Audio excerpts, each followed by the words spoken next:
मनुष्य श्री जिनेंद्र भगवान द्वारा प्रदत्त जिनागत अगाध है और भगवान जिनेंद्र का यह पावन पवित्र देशना हम सभी को समझने के लिए नए और प्रमाण का आलंबन लेना पड़ता है। पुरुषार्थ सिद्धि उपाय ग्रंथ में कहा है, जिन तरह से नए चक्रम अत्यंत निषिद्ध धारम, अर्थात जो जिनेंद्र भगवान का नए चक्र है वह अत्यंत निषिद्ध है। जैसे कोई बालक किसी गहन जंगल वन में चला जाए तो उसका सही राह के अभाव में जंगल से बाहर निकलना कठिन हो जाता है। इसी प्रकार जावदीयम नैवादम तावदीयम जावदीयम वैवादम तावदीयम नैवादम, जितने वचनवाद हैं उतने ही नैवाद है। नय का अर्थ हो गया कथन करने की शैली। तो अब यह जो नयों का गहन जंगल है, हम कैसे, कहीं पर हमें एक नय कहता है कि आप ऐसा कीजिए, प्रथमानियोग का नय अलग कहता है, द्रव्यानियोग का नय अलग कहता है, सद्भूत नय अलग कहेगा, असद्भूत नय अलग कहेगा, निश्चय नय अलग कहेगा और व्यवहार नय अलग कहता है।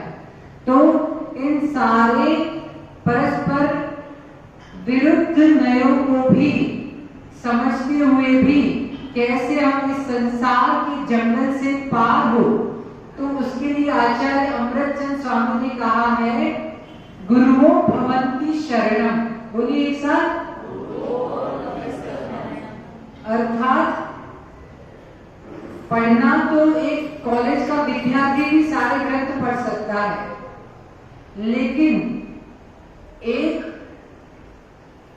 बहु प्रतिभा संपन्न विद्वान की अपेक्षा, जिसको चारों नियमों का अच्छा ज्ञान है, उसकी अपेक्षा एक अल्प ज्ञानी व्रती है वह उससे श्रेष्ठ है। ज्ञान की अपेक्षा चारित्र को महान माना गया है, यानी जो चारित्र ज्ञान से युक्त है वह हमें इस संसार सागर से पार करा देता है। तो ऐसे ज्ञान की प्राप्ति के लिए क्या करना है? गुरुओं भवन्ति शरणम, गुरुओं की, पंच परमेश्वरी गुरुओं की शरण को प्राप्त करना है। वे जीव महान पुण्यात्मा है जो स्वयं को पंच गुरुओं के चरणों में समर्पित किए, जिनके अंतस में सहज ही वात्सल्य, सहज ही समर्पण भाव है, व्रतों के प्रति, नियमों के प्रति और देव शास्त्र और गुरुओं के प्रति। अब इस नए चक्र को समझकर हम अपनी आत्मा को, जो दुर्नय है, क्योंकि हमारे पास शुभ मन भी है और अशुभ मन भी है, तो अशुभ मन से बचने के लिए हम शुभ मन का आलंबन लेते हैं। ऐसे शुभ मार्ग को प्रशस्त करने के लिए गुरु हमें निर्देशन देते हैं। तो क्या बताया कि जो नए का बगीचा है, उस नए के बगीचे के माध्यम से हम उसमें शुद्धोपयोग का भी व्याख्यान है, शुभोपयोग भी है और अशुभोपयोग का भी व्याख्यान है। आचार्य भगवत कुंत स्वामी ने रेणसार ग्रंथ में कहा है, जब रुचे ही तब कुछ जाओ, अच्छा कार्य करोगे तो अच्छे फल की प्राप्ति होती है और अशुभ कार्य करने से अशुभ फल की प्राप्ति होती है। अब आगे आपको जैसा रुचे वैसा करो। जब रुचे ही तब कुछ जाओ, जैसा रुचे वैसा करो। तो जैसे किसी बगीचे में आम का बगीचा है और कदाचित उसमें एक या दो जामुन के वृक्ष है, तो वह बगीचा किसका कहलाएगा? आम का। बस इसी प्रकार हम अपने उपयोग में यदि शुभ भावों की प्रधानता दे रहे हैं और कदाचित अशुभ भाव आ भी रहे हैं, तो हीन भावना में नहीं आना कि हमने व्रत ले लिए लेकिन असंयम भाव आ रहे, मिथ्यात्व के भाव आ रहे, अब क्या करें? नहीं, कदाचित वो भाव आ भी रहे तो उन्हें पुरुषार्थ करना, शुभ भावों का पुरुषार्थ करना, शुभ भावों के पुरुषार्थ के माध्यम से अपने आप अशुभ भाव का उपशमन होता है। तो इस तरह हम शुभ भाव, अशुभ भाव और शुद्ध भाव, अगर हम शुद्ध भाव की भावना करेंगे तो नियम से हमारा उपयोग भी शुद्धता की ओर जाए। क्योंकि सामान्यतः व्यक्ति की सोच में हीन भावना सबसे अधिक रहती है। यानी कोई भी स्थिति है, वस्तु है या व्यक्ति के साथ संयोग बनता है तो सर्वाधिक हम यह हमसे नहीं हो पाएगा या हम इसके योग्य नहीं है या तदनुकूल हीन भावना अधिक आती है, तो वह हीन भावना ही अशुभ उपयोग कहलाती है। हमें अपने शुद्ध स्वभाव का आलंबन लेकर शुभ के माध्यम से शुद्ध में जाना है। जैसे भेसोहम का ध्यान करते हैं, एक शिष्य ने भेसोहम का ध्यान किया तो वहां अपने गुरु से कहा, उसके गुरु ने कहा तुम एक काम करो, भेसोहम का ध्यान करो। जब उसे भेसोहम का ध्यान करने को कहा, वह अच्छे से ध्यान में बैठ गया गुफा के अंदर। अब कुछ देर बाद वह शिष्य चिल्लाने लग गया, गुरुजी बचाओ। क्या हो गया? तो बोले कि जो गुफा का गेट है वो बहुत छोटा है और मैं भैंसों का ध्यान कर रहा हूं, तो मैं इतना बड़ा अपने आप को भैंसा रूप माना, छोटे से गेट से कैसे निकलूं? तो जब भैंसों का ध्यान करने से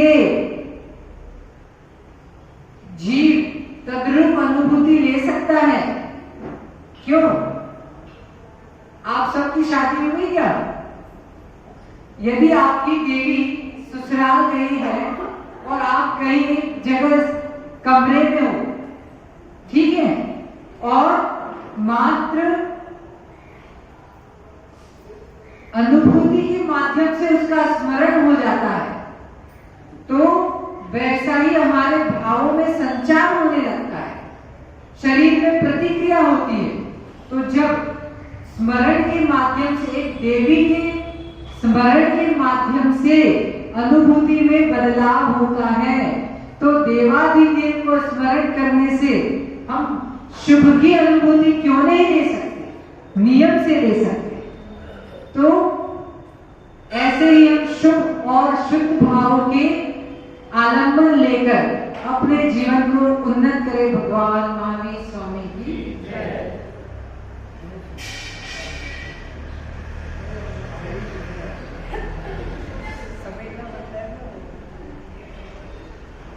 परम पूज्य मुनि श्री गोयल सागर की खराब के चरणों में विवाह नमोस्तु भगवान, नमोस्तु भगवान, नमोस्तु भगवान। और मेरे पुत्रा कि अपने वचनामृत से चुनाव करना मार्ग कर सकते हैं।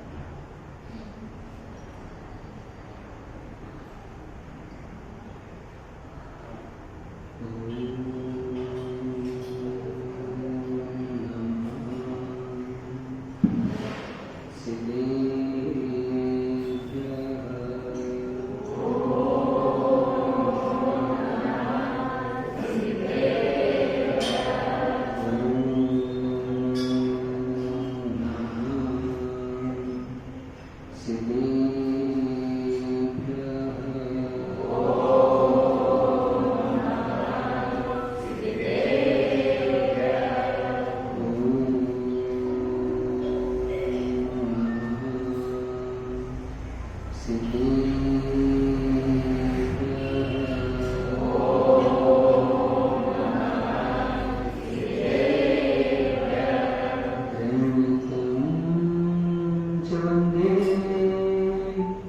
चौविसञ्जिणे च सर्वदा वन्दे पंचगुरूणां वन्दे चारणचरणं सदा वन्दे चारणचरणं सदा वन्दे विजितमदनकेतुं निर्मलं निर्विकारम्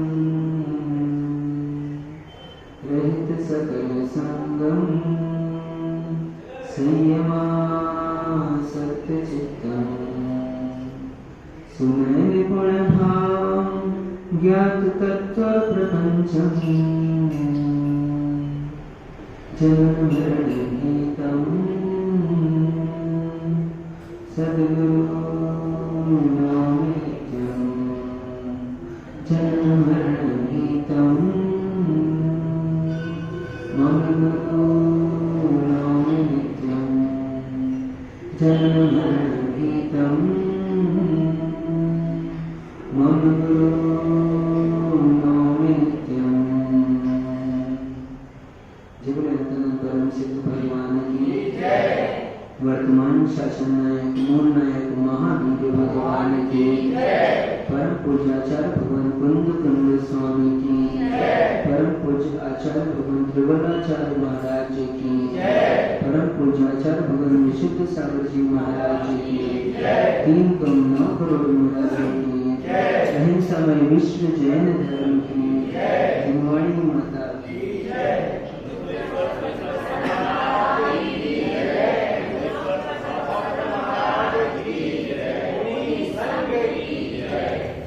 बहुबंधु, आज पुनः हम सभी के महाभाग्य का उदय हुआ है जो सर्वज्ञ प्रभु की ये देशना हमें प्राप्त हो रही है।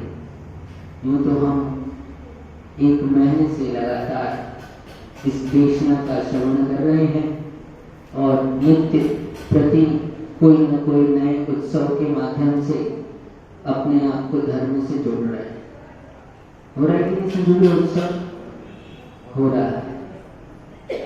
पहले पार्श्वनाथ भगवान का निर्वाण मनाया, महाराज का जन्मदिन मनाया, अब आप इस मानसतम का महाभिषेक करने वाले हैं शांतिनाथ भगवान का। तो ऐसे उत्सवों के माध्यम से क्या कर रहे हैं हम? हाँ, और शांति धारा का उत्सव मनाया आपने, ठीक।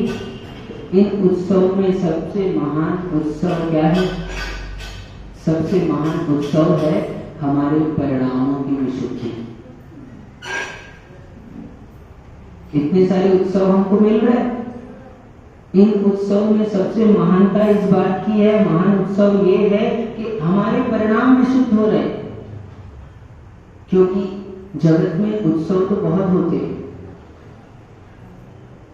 उत्सव तो बहुत होते हैं, लेकिन परिणामों की विशुद्धि प्राप्त कर पाना ये बड़ा कठिन काम है, दुर्लभ चीज है। लेकिन जिनवाणी के श्रवण से वो कभी कभी होने वाले उत्सव या प्रतिदिन के रूप में हमारे सामने उपलब्ध है। हम जिनवाणी का श्रवण करते हैं तो उतनी देर के लिए ही, बाहर में नहीं बनते हो परिणाम अच्छे, लेकिन जब तक जिनवाणी का श्रवण करते हैं तभी जो भावों की विशुद्धि बनती है वो असंख्यात गुण श्रेणी निर्जरा का कारण बनती है। आचार्य भगवान जयसेन स्वामी ने पंचास्त्री का ग्रंथ में टीका लिखी तो उसमें स्वाध्याय का परंपरा से और परोक्ष और प्रत्यक्ष फल बताया। तो उसमें अभ्युदय सुख को भी, जिनवाणी का वाचन करने मात्र से अभ्युदय सुख भी कारण दिया, अभ्युदय सुख भी प्राप्त करता है। निर्वाण सुख को तो प्राप्त करता ही है, लेकिन संसार के सुख भी मिलते हैं। कोई सोचे कि जिनवाणी पढ़ने से क्या होने वाला, तो सबसे अधिक भावों की विशुद्धि बनती है, ध्यान बनता है तो जिनवाणी के श्रवण से बनता है। और ये जो भावों की विशुद्धि है वही सबसे अधिक निर्जरा का कारण होती है, कर्म क्षय का कारण होती है। पाप कर्म पुण्य में परिवर्तित होते। जब कभी भी पाप का उदय चलने लगे होता है जीवन में, हर समय पुण्य नहीं चलता, पुण्य चल रहा है, पाप ही चलते रहता है, तो अपने को समझ में आता है। ऐसा कोई जीव नहीं है अमित भैया जिसको कर्म का उदय समझ में ना आए। वो समझने की कोशिश ना करे ये अलग बात है, लेकिन आप महसूस करोगे कि जहां भी देखो अब लोग सम्मान नहीं दे रहे, व्यापार में भी घाटा लग रहा है, दूसरी जगह कुछ काम करते हैं वहां भी नुकसान हो रहा है, तो आपको अनुभव में आ रहा है कि आपके पाप का उदय चल रहा है। तो ऐसे पाप के काल में आप अब जो भी काम करने जाओगे उसमें आपको और विशेष नुकसान होगा। तो क्या करो? कुछ मत करो। क्या? कुछ मत करो। कभी ऐसा होता है अपन अनायास ही हमारे सहज जीवन चलते चलते अनायास ही एक अंतरंग से रहता है कि अरे सब बेकार है, उत्साह शक्ति कम हो जाती।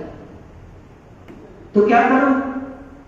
कुछ मत करो, जिनवाणी का स्वाध्याय करने।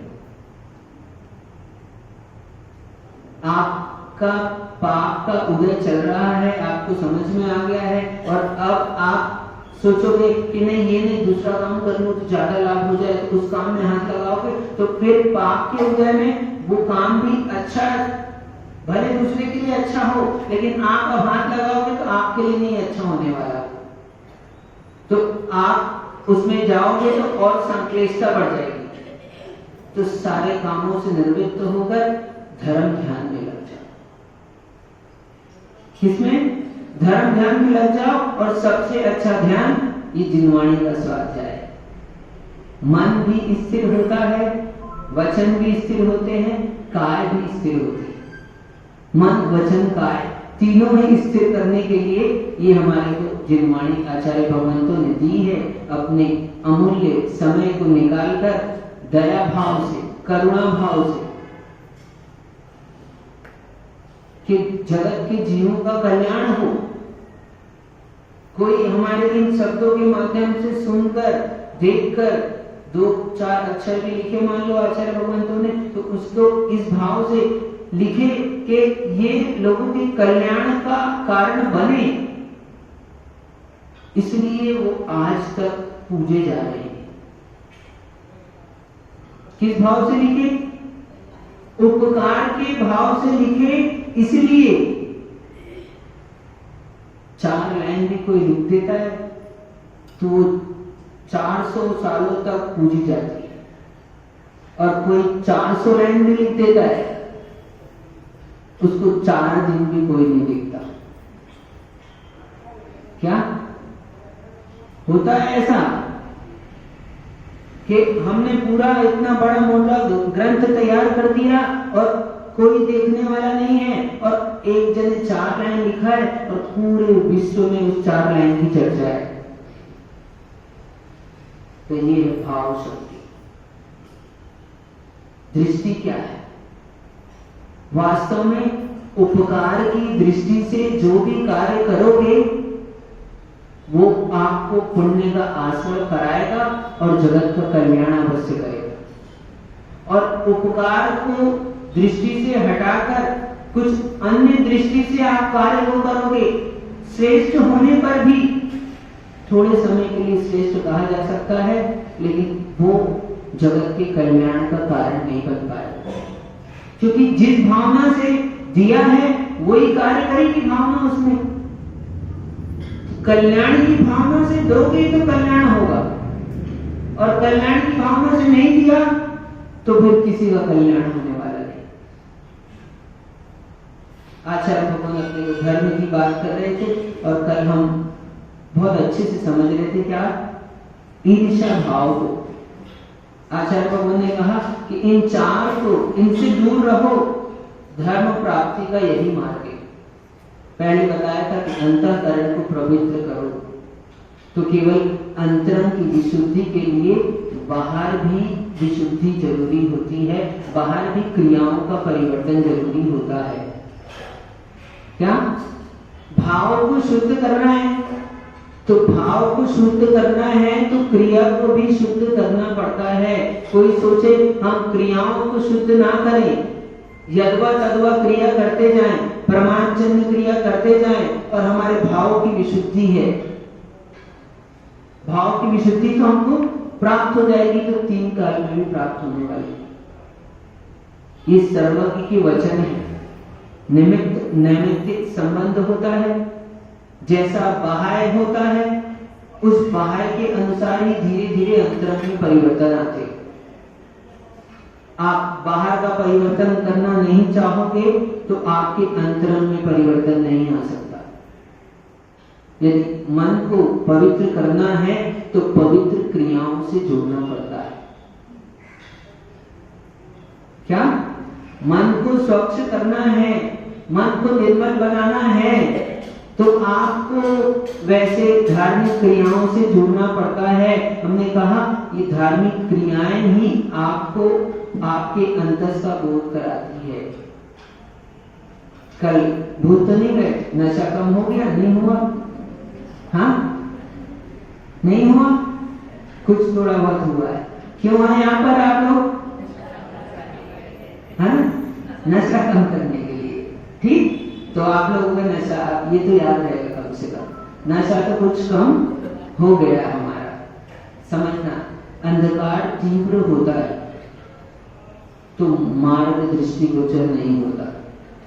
आपने अनुभव किया होगा, बहुत अंधेरा होगा तो अपने को मार्ग पता नहीं चलता। सीधी सीधी बात, तीव्र अंधकार में हमारे को मार्ग नहीं मिलता है, लेकिन वही अंधकार जब थोड़ा मंद हो जाता है, अंधकार हटा नहीं है अभी अंधकार हटा नहीं है, लेकिन कुछ कुछ मार्ग दृष्टिगोचर। समय सिगर जाते हो ना, कितने बजे से चलना चालू कर देते हो? है ना, ओ रात के कोई 12 बजे, कोई 1 बजे से, कोई 2 बजे से उमंग रहती है। फिर भी तो आपके पास तो साधन रहता है ना, आप वो साधन से लेकर धीरे धीरे बढ़ते हो और थोड़ा थोड़ा आप देखते हो, चलते चलते थोड़ा थोड़ा क्या होता है, थोड़ी देर में वो आपको साधन क्या होते हैं, वो आपके काम के लिए लगते हैं और वो साधन आपको क्या लगने लगते हैं, और ऊपर चढ़ते हो तो भारी लगने लगते हैं। लगते कि नहीं लगता है? क्यों ले आए ये टॉर्च, नहीं लाते तो अच्छा होता है। क्यों अपन ने ले आया रेनकोट, छतरी, जो भी आप लेकर चल रहे हो, तो वो थोड़ी देर के बाद में क्या होता है, बोझ लगने लगते हैं। लेकिन जब शुरुआत की थी तो, और बिना उसके आप चल पाते क्या? बिना टॉर्च के शुरू में जब रात में आपने यात्रा प्रारंभ की थी तो आप नहीं चल पाते। उस समय तो वो जरूरी था, और अब ऊपर जाने के बाद में भले ही आप उसको अलग कर दो, किसी के दे दो, कोई उतर रहा है तो भैया ले जाइए हमारा, तब तो फ्री में भी दे दोगे आपने 25-50 रुपए में नीचे से खरीद कर लाया है, लेकिन जब आपको ऊपर चलते ही वो क्या लगने लगे, भारभूत लगने लगते हैं, तो आप उसको देना पसंद करते हो, छोड़ना पसंद करते हो। यही धर्म का सिद्धांत है। बस धर्म का और कोई सिद्धांत नहीं है, धर्म का इतना सा सिद्धांत है। जब हम धर्म के मार्ग में आना प्रारंभ करते हैं, इसलिए आचार्य भगवान कह रहे हैं, पहले ईर्ष्या, लालच, क्रोध और अप्रिय वचन को त्याग दो, छोड़ दो, इनसे दूर रहो, तब तुमको धर्म का मार्ग मिलेगा। अभी धर्म का मार्ग मिलेगा नहीं, क्योंकि ये जो है लोभ और लालच, समझना, लोभ और लालच में अंतर होता है। यद्यपि लालच जो है वो लोभ की पर्याय है, लेकिन लोभ सामान्य है, लालच विशेष है। कुछ नहीं आ रहा समझना? अभी आ रहा है समझ। गुड़ गन्ने से बनने वाली, क्या गन्ने से बनने वाली वस्तु क्या है? गुड़ भी है, शक्कर भी है और मिश्री भी है। किससे बनती है? तीनों ही गन्ने से बनती है, लेकिन फिर भी आप गुड़ ज्यादा अच्छा लगता है कि शक्कर? हाँ, गुड़ ज्यादा अच्छा लगता है कि शक्कर? शक्कर ज्यादा अच्छी लगती है। अब मैं कहूं शक्कर ज्यादा अच्छी है कि मिश्री? अब जिसको मिश्री का स्वाद नहीं पता तो वो तो बोलेगा शक्कर ही अच्छी है। इजी अवेलेबल, तुरंत उपलब्ध होती है, हमारे पास झट से तैयार है। तो ये गन्ने की पर्याय होने पर भी इनकी शक्ति में भेद है। क्या भेद है? उनके स्वाद में अंतर है। ऐसे ही लालच जो है, लोभ की पर्याय होने पर भी जब लोभ की प्रगाढ़ता होती है, घनत्व होता है, अनुभाग अधिक होता है, अधिक आसक्ति होती है, तो वो लालच नाम पाता है। सबके भीतर लोभ है, ऐसा कोई नहीं है जो है लोभ से रहित हो, लेकिन सब लोग लालची नहीं कहलाते। लालची हो कि नहीं हो आप? क्या अभी नहीं समझ में आया? अब आ जाता है और अच्छा कर देते हैं, अभी सरल कर देते हैं, चिंता नहीं करो। आप लोग कुछ है जेब में? संजू भी एक आध सिक्का नोट थोड़े बहुत है कि नहीं है? चाहिए नहीं आपको? पूछ रहे है कि नहीं? कुछ है? रजू भैया है कुछ?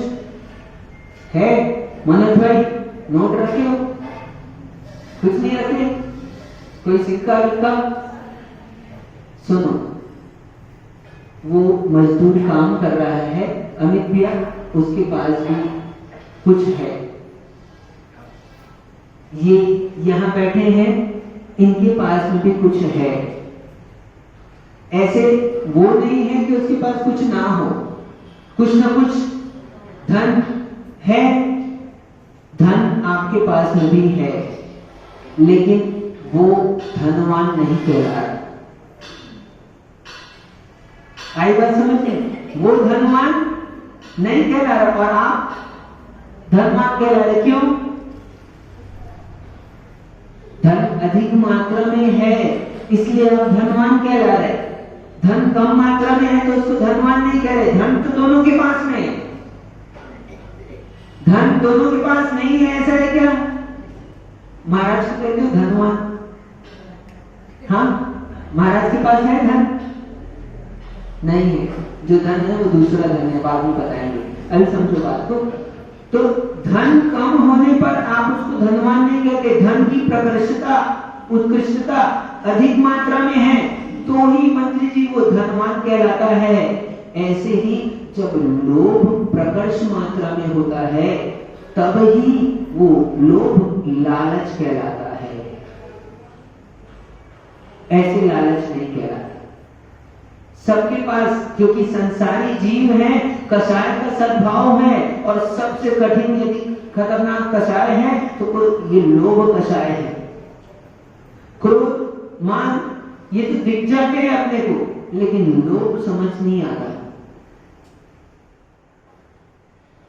लोग को समझने में बहुत समय लगता है और जितनी कषाय हम समझ पाते हैं उससे कई गुनी कषाय हमारे भीतर में बैठी है, हमारी ही, हम उसको नहीं समझ पाते। दूसरे की नहीं कह रहा हूं, अपने ही भीतर में उत्पन्न होने वाले ऐसे असंख्यात परिणाम हैं जिसका हम अनुभव नहीं कर पाते क्योंकि हमारे ज्ञान का क्षोभसम कम है। डॉक्टर साहब, आप नाड़ी पकड़कर बता देते हो कि तुम्हारे को ये तकलीफ है और दूसरा व्यक्ति भी पकड़ ले, बता सकता है क्या? बता सकता है क्या? नहीं बता सकता। लेकिन क्या उसको पता चल रहा है? धड़कन तो पता चल रही है, लेकिन उस धड़कन से संबंधित वात, पित्त, कफ की प्रकृति की क्या स्थिति है ये नहीं पता चल रही, तो वो नहीं बता सकता।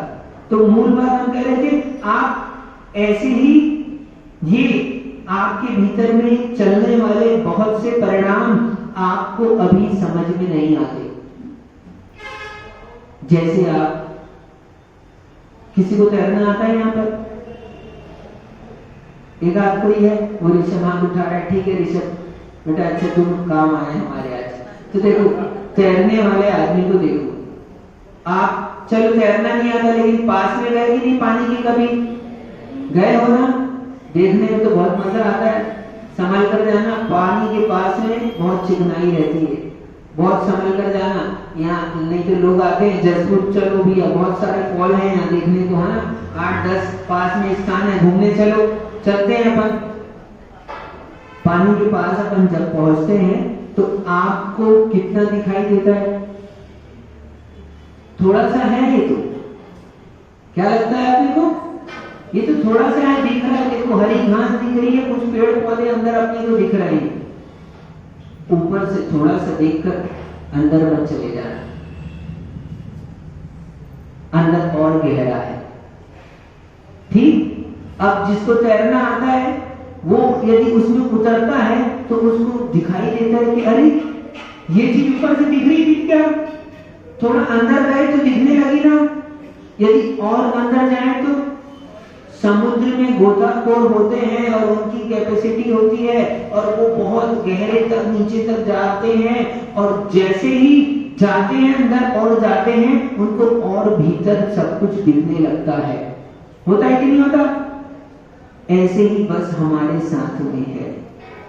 अभी हमने अपने आप को देखना चालू नहीं किया तो अपने को लगता है थोड़ी सी कसाय दिख रही है, हमारे पास तो कसाय है ही नहीं, हम तो बड़े सज्जन आदमी हैं। क्या हम तो एकदम साफ सुथरे हैं, बढ़िया, हमारे पास तो थोड़ी सी कसाय है, दिखने नहीं हमको। लेकिन जैसे ही आप अपने आप को भीतर से देखना प्रारंभ करोगे तो आपको ऐसे भाव पकड़ में आने लगेंगे, आपको जानकर आश्चर्य होगा ये आप ही के भीतर चल रहे हैं। और ऐसे पहले भी चलते थे, लेकिन आज तक आपने कभी उसका वेदन नहीं किया, उसका अनुभव नहीं किया। तो जैसे जैसे हम अपने आप को भीतर से देखते हैं, हमको कषाय और गहरी अपने दिखने चालू हो जाती है। इसलिए हम कह रहे हैं कि जितनी कषाय चलती है हमारे मस्तिष्क में, हम अपने आप को जितना समझ रहे हैं उससे कई गुना अधिक कषाय अबुद्धि पूर्वक हमारे भीतर चलती रहती है। ये कब पकड़ में आएगी? जब आप थोड़ी सी कषाय को कम करोगे। तब थोड़ी सी कषाय कम करोगे तो भीतर की कषाय पकड़ में आएगी, और कषाय कम होगी तो और भीतर की पकड़ में आएगी। ऐसे ही चलते चलते चलते चलते अनंतानुबंधी के बाद अप्रत्याख्यान, अप्रत्याख्यान के बाद प्रत्याख्यान, प्रत्याख्यान के बाद संचलन, और संचलन में आने पर भी फिर संचलन, लोभ सबसे आखिरी में छूटने वाली कषाय है। इसलिए हम कह रहे हैं लोभ सबसे खतरनाक है। आप लोग 10 लक्षण की पूजा में भी पढ़ते रहते हो, लोभ पाप को बाप बखानो। उस लोभ की पर्याय हम लालच की बात कर रहे हैं। आचार्य भगवान कह रहे हैं ईर्ष्या मत करो, लालच भी मत करो। लालच कैसे होता है? लोभ से लालच होता है और लाभ से लोभ होता है। क्या? आचार्य भगवान भगवती आराधना में लिखा है, और भी कई जगह ग्रंथों में मिलेगा आपको, है ना? लाभा लोभ प्रवर्तते, लाभ होने पर लोभ बढ़ जाता है। आप लोगों को अनुभव है इस बात का, अब हमसे मत पूछो। क्या आचार्य भगवान कह रहे हैं असत्य नहीं है, और आप लोगों को अनुभव है इस बात का, अभी अभी आपको समझ में आता है। पहले जब आप संजू भैया थोड़ा से टेंडर के माध्यम से मान लो 10,000 रुपए कमाते थे तो क्या लगता था? क्या लगता था? कि लाख रुपए कमा ले, ज्यादा नहीं करना अपने को, इसको 10,000 को बढ़ाकर कहां तक ले जाएंगे? लाख तक ले जाएंगे। जैसे ही आपने थोड़ी मेहनत की और आपको 10,000 का लाभ हुआ पहले तो आपके लाख का मन हुआ, तो आपने और मेहनत की, थोड़ा चलो कर दो, कितना कर ले संजय भैया? लाख तक कर ले। तो अब जैसे ही आप और लाभ होने लगा आपको, तो अब क्या होगा? अब इन लोगों से पूछ लो, इन लोगों को पता है। ठीक है, पहले लगता है कि एक साड़ी ले लें अच्छी वाली बस, है ना, जैसे ही ले लेते हैं फिर हाँ, तो लाभ होने पर लोभ बढ़ जाता है और हम सोचे कि ले लेते हैं, अब इच्छा पूरी हो जाएगी, फिर बस अब नहीं करना है ना, एक बार ले लो फिर अब मेरे को जरूरत नहीं पड़ेगी, हो जाएगा अपना काम। आप इच्छा की पूर्ति करोगे, वैसे ही नवीन इच्छा प्रारंभ हो जाएगी। लाभ से लोभ बढ़ता है, जैसे ही आपको लाभ होगा वस्तु का, आपका लोभ बढ़ जाएगा और धीरे धीरे यही लोभ लालच में परिवर्तित हो जाता है। लोभ से व्यक्ति लालच में पहुंच जाता है। हम लोग लालची है कि नहीं है? हाँ, हम लोग लालची नहीं, हम लोग लोभी है। हाँ, है कि नहीं? हम भी लोभी हैं, आप भी लोभी हो कि नहीं? साधु भी लोभी होते, लोभ शुभ भी होता है। हमको भी लोभ है, आप लोग को धर्म से जोड़ने का लोभ। किससे? हाँ, धर्म से जोड़ने का लोभ। आचार्य भगवान कहा करते थे, छठवें गुण स्थान में लोभ की प्रकर्षता होती। छठवें गुण स्थान में लोभ की प्रकर्षता होती है, लेकिन वो लोभ संसार का कारण नहीं होता। बात समझना, आपको बता ही देते हैं। चलो, जैसे हमारे भाव होते हैं, शुभ भाव, यदि आनंद आता है, आनंद को शुभ भाव कहते हैं। तो शुभ भी दो प्रकार का होता है, एक प्रशस्त होता है, एक अप्रशस्त होता है। जो इंद्रिय विषयों का आनंद है वो अप्रशस्त शुभ भाव है। शुभ में हो कि नहीं है? शुभ में हो, बोलो जल्दी से, कुछ बोलोगे तो मेरे को समझ में आएगा कि आप समझ रहे हो। शुभ में हो कि नहीं? शुभ में हो, ठीक है, शुभ में हो। इसमें प्रशस्त में हो कि अप्रशस्त में?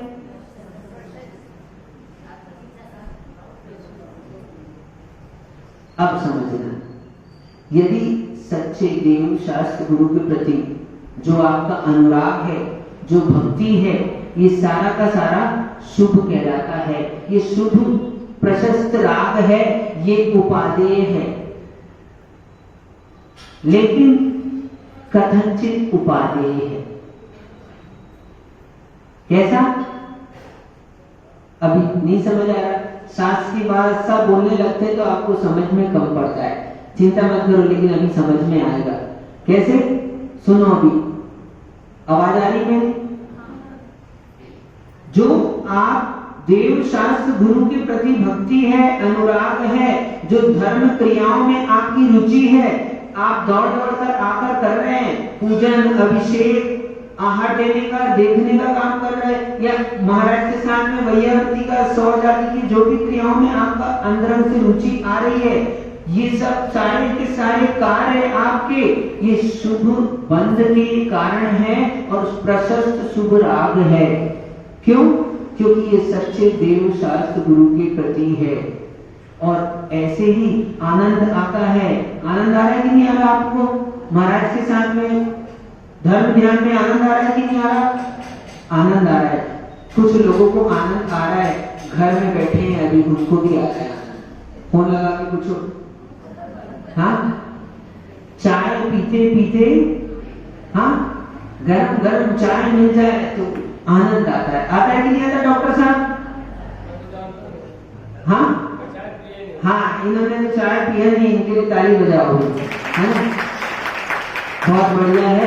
हम चाहते हैं जिन जिन लोगों ने ताली बजाए हैं, ऐसी ताली एक दिन उनके लिए डॉक्टर साहब को भी बजाने को मिले और सभी लोगों को भी मिले, ऐसा अवसर मिले।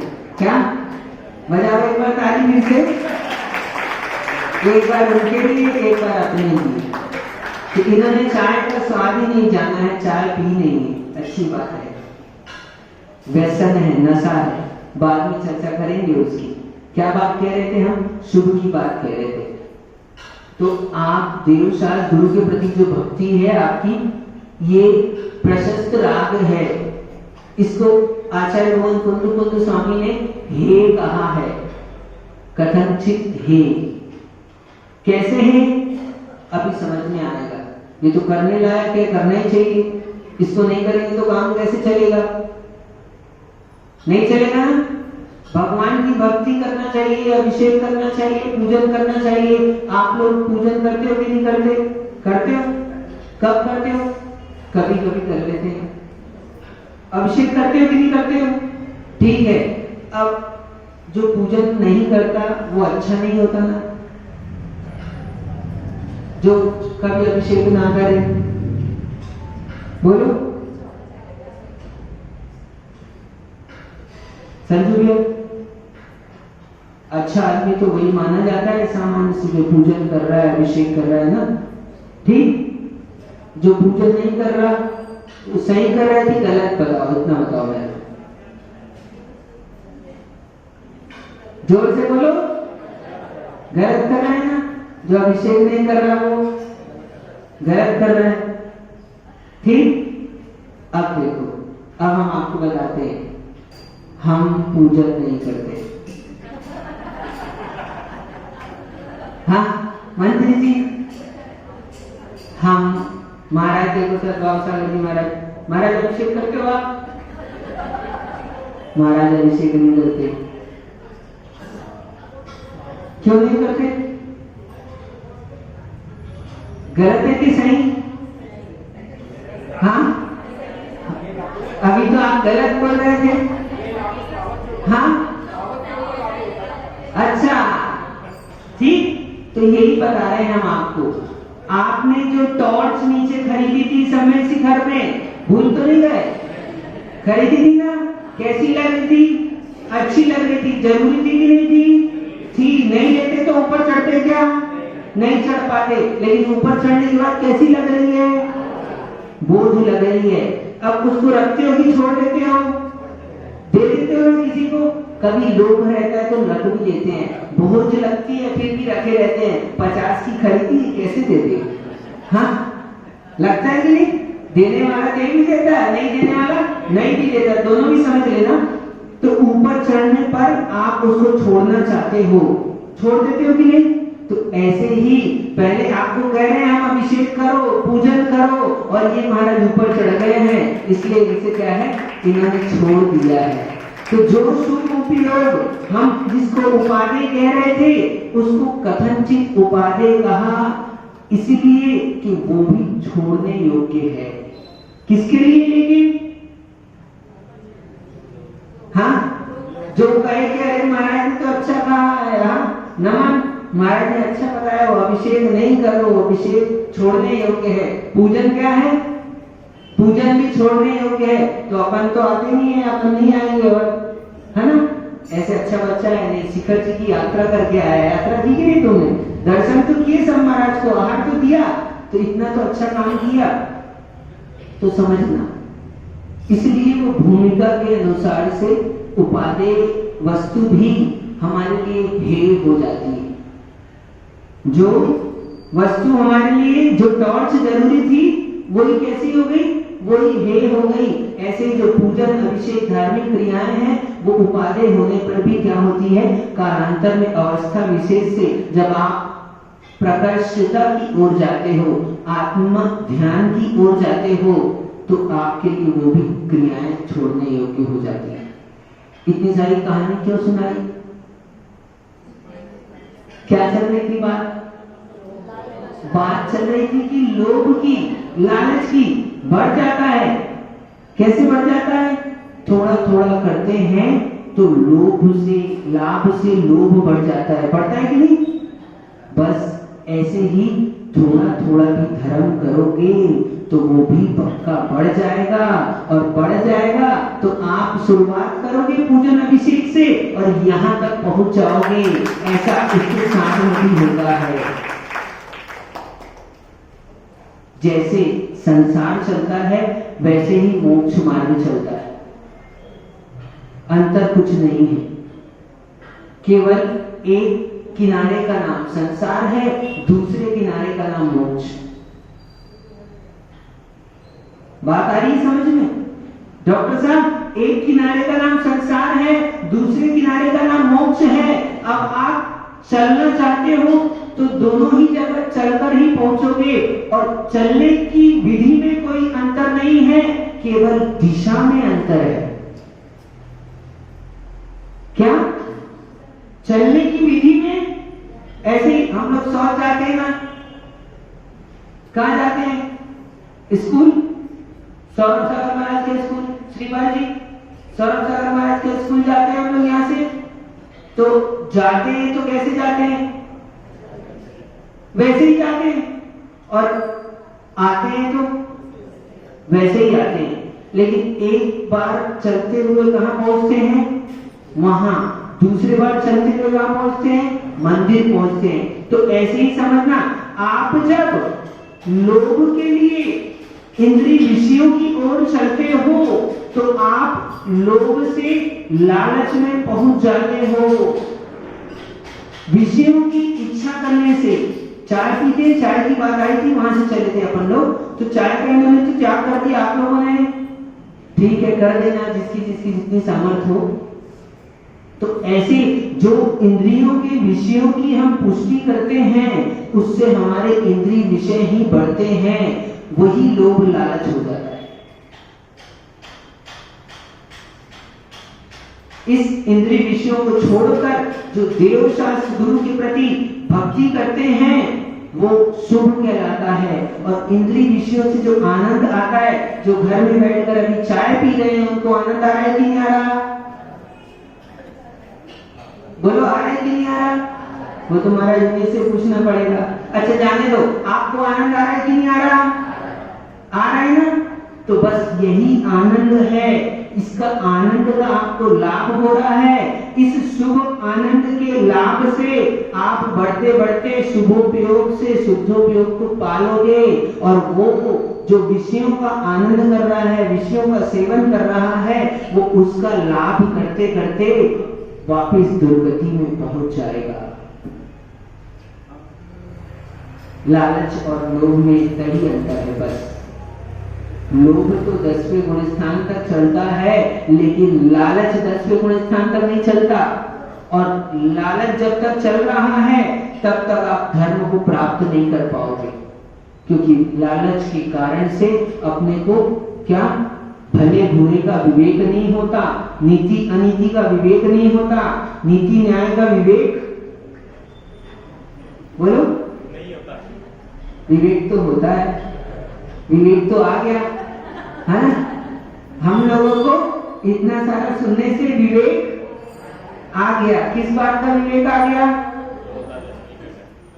कि लालच नहीं करना। इसलिए आचार्य भगवान कह रहे हैं, कल कहा था ईर्ष्या, आज कह रहे लालच।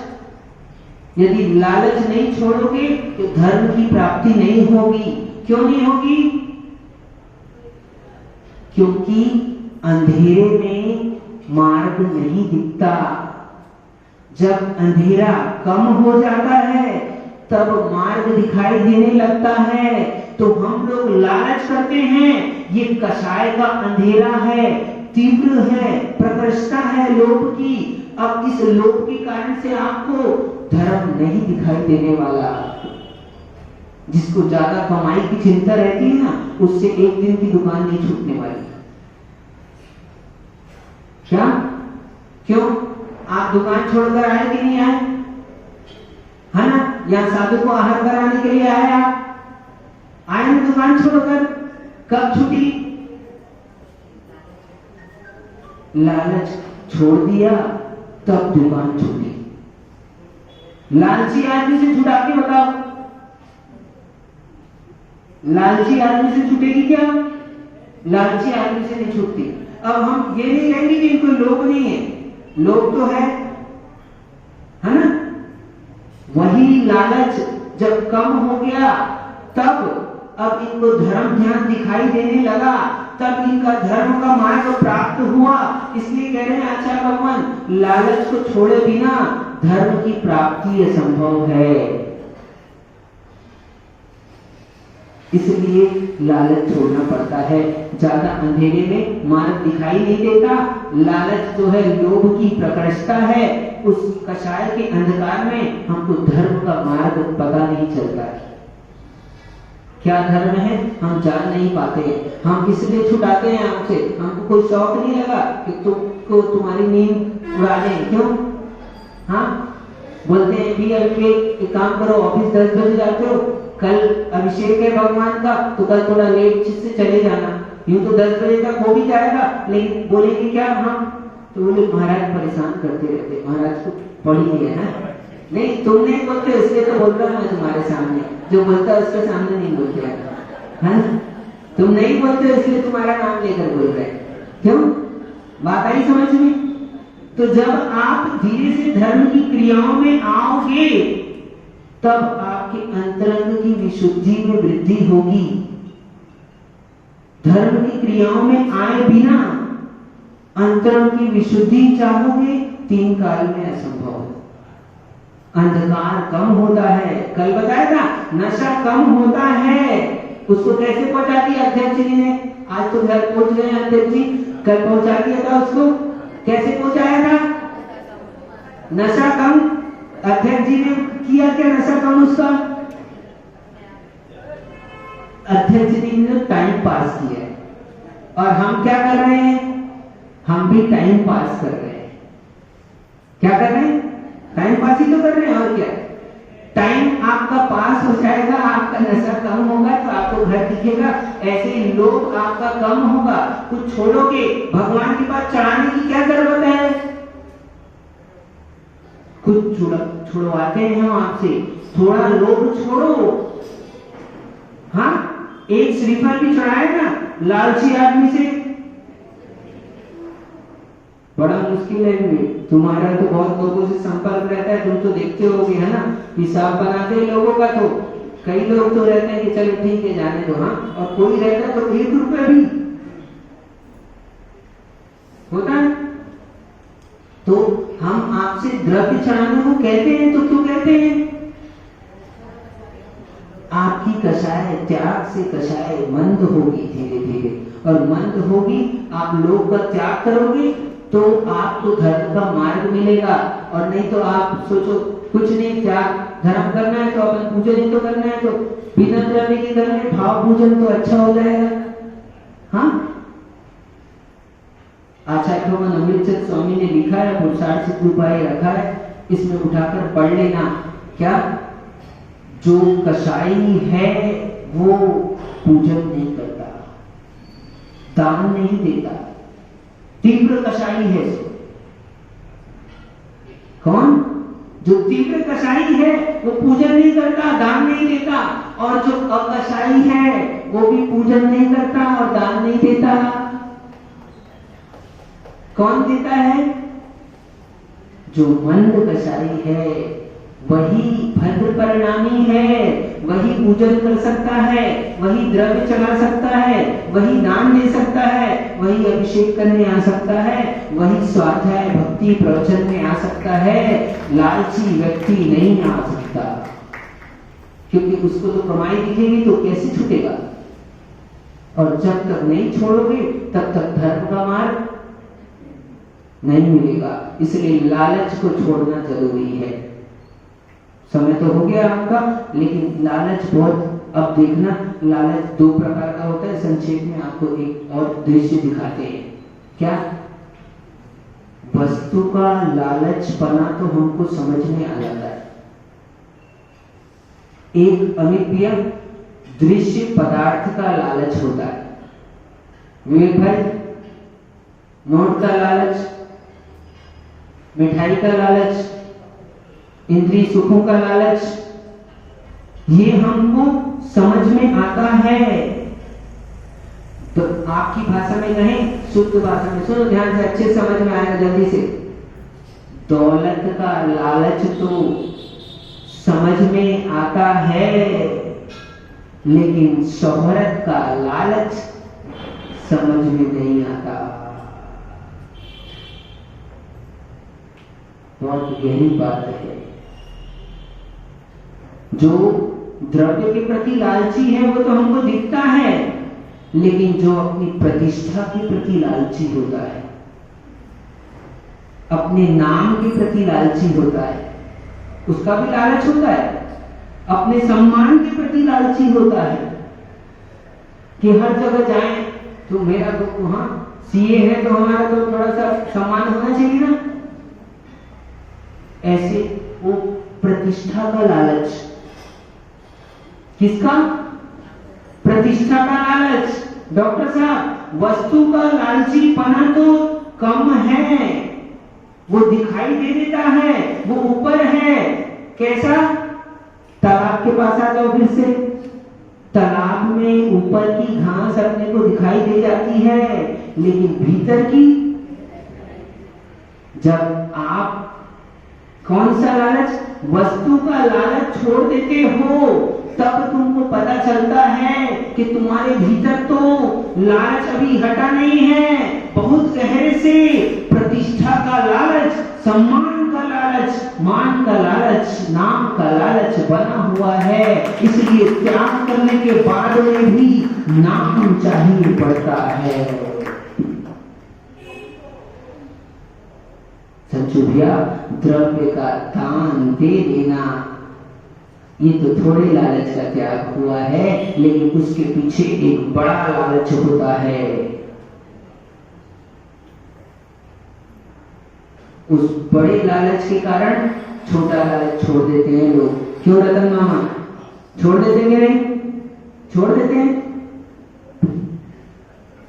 लोग लाखों रुपए छोड़ देते हैं, और रुपया लाखों ही नहीं करोड़ों छोड़ देते हैं। आपको दिखेगा ये तो बहुत दानवीर है, लेकिन बहुत गहरे से जाकर देखना, सब दानी ऐसे हो ऐसा नहीं कह रहा हूं मैं, लेकिन आप यदि दान करते हो तो कहीं आपको एक कषाय ना पकड़ ले, इसलिए कह रहा हूं। कोई दानी के ऊपर आरोप मत करना, किसी दूसरे को मत देखना, अपने आप को देखना। छोड़ने के बाद में हमने किसको पकड़ा है? हमने एक लालच छोड़ा है, बाहर का लालच छोड़ा है, इससे बड़ा दूसरा लालच पकड़ लिया। दूसरा लालच पकड़ लिया, और हमको भी समझ नहीं आएगा। जब इस पहले क्या, जब थोड़ी डुबकी लगाओगे तो पकड़ में आएगा कि अभी अंदर तो और गहराई है, ये तो थोड़ी सी कषाय है, अभी हमको दृष्टिगोचर हो रही है, अभी अंदर बहुत गहरे में लोभ कषाय बैठी है, 10वें गुण स्थान तक इसलिए जाती है, ऐसे ही नहीं छोड़ती। सबसे बड़ी कषाय लोभ पाप का पाप है। इसलिए लालच छोड़ो, लालच छोड़े बिना धर्म का मार्ग नहीं दिख सकता है। लालच का त्याग करो, कुछ अर्पित करो। द्रव्य चढ़ाने की क्या जरूरत है? भगवान हमारे कुछ लेते नहीं है, कुछ देते नहीं, हमारे भगवान तो वीतरागी है, इसलिए खाली हाथ भी आओ तो चल जाता है, कुछ भी चढ़ाओ तो चल जाता है। ये तुम अपने आप को धोखा दे रहे हो, किसी दूसरे को नहीं दे रहे, तुम अपने आप को धोखा दे रहे हो। तुम्हारे हाथ से नहीं छूट रहा। क्यों नहीं छूट रहा? तुम अपनी लोभ कषाय को पुष्ट कर रहे हो, और लोभ से लाभ बढ़ता, लाभ से लोभ बढ़ता है। आपको आपका द्रव्य नहीं छूट रहा, आपका लाभ हो रहा है। ये लाभ विषयों का लाभ है। आप लाभ से लालची हो जाओगे और दुर्गति में चले जाओगे। इसलिए कुछ त्याग करना भी जरूरी है। लालची होना अच्छी बात नहीं है। लालची पने का त्याग करोगे तब धर्म का मार्ग दिखेगा। अभी अपन कल चर्चा करेंगे, तो विशेष बातें बाकी है। मैं सोचा था आज ही कर दूंगा, लेकिन आज मेरे को लालच आ गया है ना। क्या मेरे को लालच आ गया थोड़ा सा, बोलते बोलते भी लालच, बोलने का भी लालच होता है ना, और माइक में बोलने का लालच, ये भी बहुत गहरा है, आपको नहीं पता चलेगा, अभी जब आपको माइक मिलेगा तब पता चलेगा। ये भी बहुत गहरा है। 3 लालच, मंच का लालच, माइक का लालच और माला का लालच। अभी तो आपको माला मात्र का बताया, अब इसमें सब लगा लेना। 3 मकार का त्याग करो। आप लोगों का त्याग है ना? 3 मकार का त्याग नहीं है? किसका नहीं है बोलो? हाँ, 3 मकार का त्याग करो। मध्य मास मधु, 3 मकार का त्याग करो। उसके बाद 3 महामकार मिलेंगे तुमको, मंच, माला, माइक। 3 मकार का जो त्याग कर देता है वो, हाँ, 3 मकार का त्याग करने से अणुप्रति श्रावक हो जाता है, मूल गुणधर्मी श्रावक हो जाता है। और 3 मकार का त्याग करता है तो महाव्रती हो जाता है। बिना इन मकार का त्याग किए महाव्रती बना नहीं आता। 3 मकार के त्याग से श्रावक होता है और 3 मकार के त्याग से महाव्रती होता है। दोनों मकार अलग अलग हैं। आप लोगों के दोनों मकार का त्याग हो, इस लालच में जब लिए आचार्य भगवान विशुद्ध सागर जी महाराज की